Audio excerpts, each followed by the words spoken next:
Échaudées par les dernières déclarations cet été du Premier ministre, les associations se mobilisent à nouveau. Claudine Gilbert, Georges Cahors, joyau du Sud-Ouest, traversé par les eaux du Lot, alimenté en eau pure par la source des Chartreux.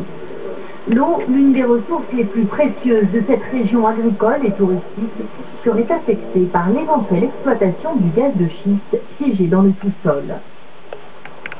Pour imaginer les strates souterraines, ce géologue du Quercy nous montre le schiste qui affleure ici, ce millefeuille noir généralement enfoui jusqu'à 3 km de profondeur. C'est une roche qui est imperméable et la couleur noire qu'on voit, bon là c'est pas très riche, mais c'est dû à la matière organique. Et c'est cette matière organique qui, sous l'effet de la pression et de la température en profondeur, peut être à l'origine du gaz. Voici la seule technique disponible. La fracturation hydraulique consiste à injecter d'énormes quantités d'eau avec du sable et des produits chimiques toxiques pour faire éclater la roche et en extraire le gaz. Or, dans le sud-ouest, les réserves d'eau naturelles circulent dans des strates souterraines de calcaire, comme celle-ci, au contact du schiste. En fait, c'est très fracturé. Et le problème, c'est que dès qu'on va mettre une pression là-dedans, ou dessous en l'occurrence, ces fissures vont avoir tendance à s'élargir et ça va accélérer la circulation d'une pollution éventuelle. Risque de pollution, mais aussi de pénurie d'eau.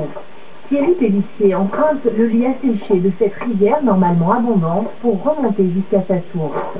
Même sous la terre, les effets du réchauffement climatique s'accentuent, les réserves n'arrivent déjà plus à se reconstituer. En temps normal, ici c'est noyé.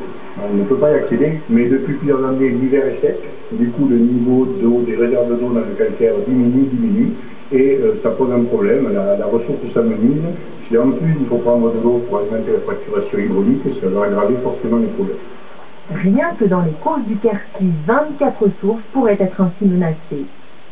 Préserver une eau saine pour l'irrigation, c'est la priorité des agriculteurs du Sud-Ouest, comme ce producteur de semences bio. Il va falloir choisir quoi. Est-ce que pour quelques gouttes de gaz, est-ce qu'on va perturber l'agriculture, l'économie, les territoires ruraux ont besoin d'être vitalisés. C'est l'agriculture qui va permettre de dynamiser ces territoires. À quelques jours de la conférence environnementale, les associations se remobilisent. Et les produits chimiques, parce que 0,5% du volume, c'est des produits chimiques. Malgré la loi qui interdit la fracturation hydraulique, elles attendent plus de garanties du gouvernement.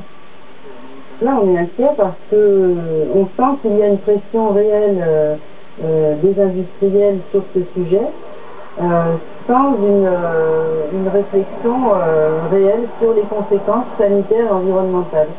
Sur l'occasion de se dire, bon, maintenant, qu'est-ce qu'on veut? L'environnement, oui, donc l'environnement, ça veut dire non gaz de schiste, et aller vers des énergies nouvelles, des vraies. Après la conférence environnementale, les collectifs du Sud-Ouest repartiront en campagne le 22 septembre à l'occasion de la Journée internationale d'action contre les gaz de schiste.